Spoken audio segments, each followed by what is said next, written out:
बहुत बहुत धन्यवाद, हार्दिक धन्यवाद। ग्वालियर एवं हांसी साधना सत्संगों के लिए जिन्होंने नाम दिए थे, सभी के नामों की सूची बाहर लगी हुई है, मेहरबानी करके देखते जाइएगा। पूज्यपाद स्वामी जी महाराज राजा जनक की चर्चा को जारी रख रहे हैं, अभी कुछ दिन और जारी रखेंगे। आप जिसे निवेदन किया जा रहा था कि राजा जनक को वीतराग क्यों कहा जाता है। संसार के प्रति जिसका राग नहीं है, जिसकी आसक्ति नहीं है, वे वीतराग। राजा जनक को विदेह कहा जाता है, मानो इनको जो महानतम आसक्ति शरीर के साथ व्यक्ति को हुआ करती है वह नहीं है। यहीं से सारी आसक्तियों की उत्पत्ति होती है।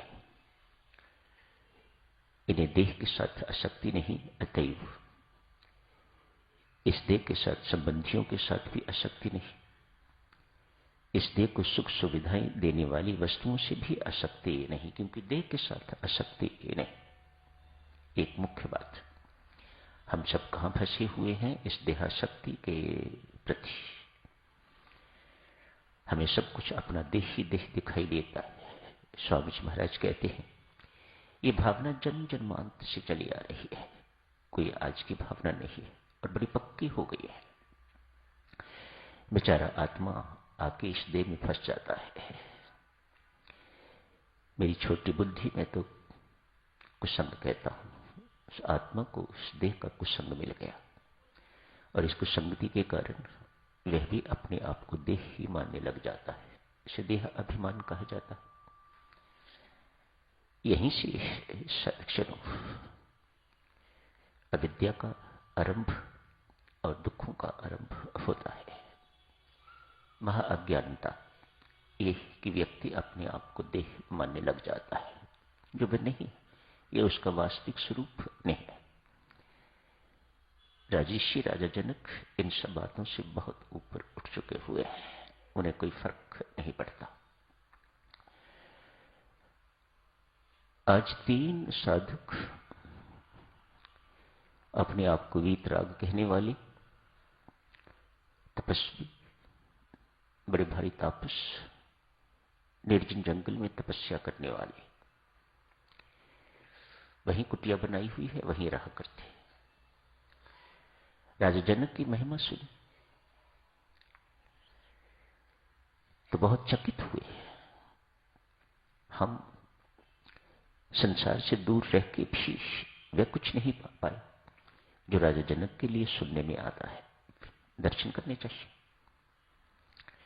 उनकी ख्याति को सुन के उनकी महिमा एवं उनकी उपलब्धियों को, आध्यात्मिक उपलब्धियों को, भौतिक उपलब्धियां नहीं। राजा जनक की महिमा इसमें है देवी और सज्जन, उनके पास भौतिक उपलब्धियां भी अनंत हैं और उतनी ही अनंत हैं उनके पास अलौकिक उपलब्धियां। ए वेरी रेयर कॉम्बिनेशन, ऐसा अक्सर होता नहीं है। डॉक्टर डॉक्टरी में ही खोया रहता है, उसे आध्यात्मिक उपलब्धियों की या अध्यात्म में उन्नति की कोई चिंता नहीं हुआ करती। अपने जीवन को सफल बनाने की कोई चिंता नहीं है। एक डॉक्टर को इसी बात की चिंता है कि उसकी डॉक्टरी किस प्रकार से फ्लरिश होनी चाहिए, किस प्रकार से उसका कामकाज बढ़ना चाहिए, किस प्रकार से उसकी ख्याति और बढ़नी चाहिए, इत्यादि इत्यादि। अल्टीमेटली पैसा ही इसके पीछे होता है, यशमान ही इसके पीछे होता है। राजा जनक परमेश्वर की कृपा के पुण्य पात्र हैं, अतएव उन्हें इन भौतिक उपलब्धियों के साथ बिल्कुल कोई आसक्ति नहीं है। अनासक्त राजा जनक, वीतराग राजा जनक। महिमा सुनी है, संत दर्शन करने के लिए आए हैं। कहते हैं जिस वक्त महल में पहुंचे उस वक्त राजा जनक नाच देख रहे थे। मन में शंकाओं का सिलसिला शुरू हो गया। बहुत सुन के आए थे हम तो, ये तो नाच गाने में व्यस्त है।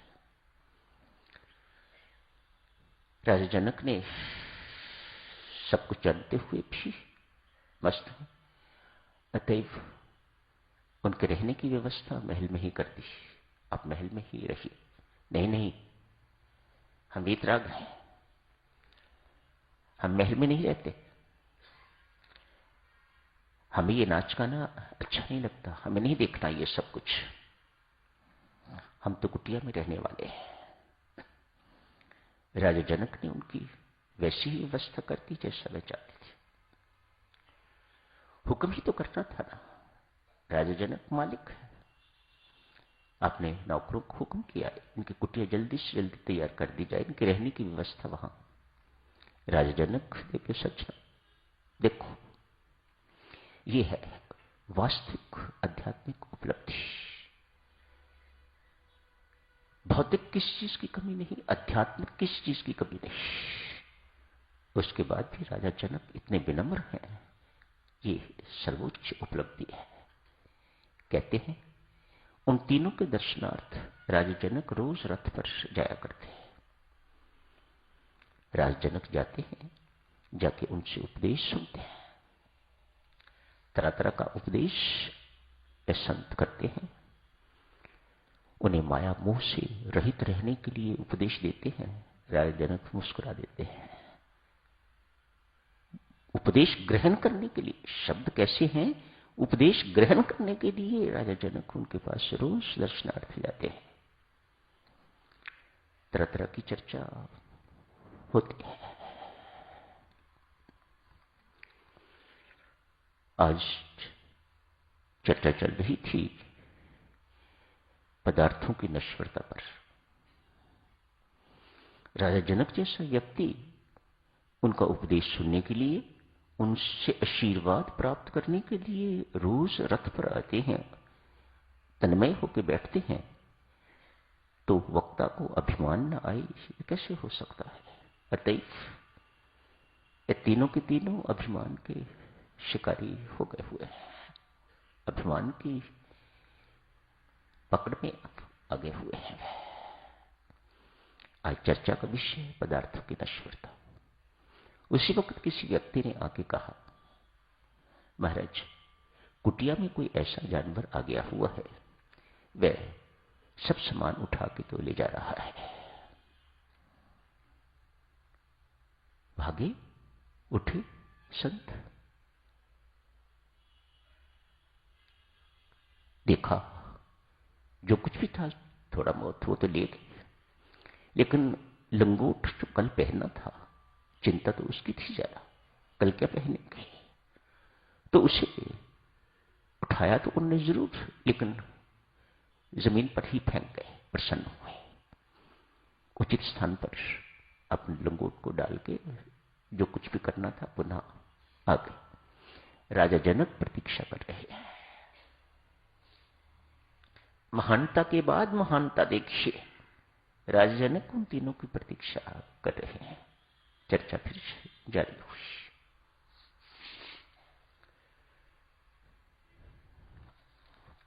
क्षमा मांगी। राजा जनक ने बीच में व्यवधान पड़ा, क्षमा कीजिएगा, अपना दोष कोई नहीं, लेकिन उसके बावजूद भी क्षमा मांगी है।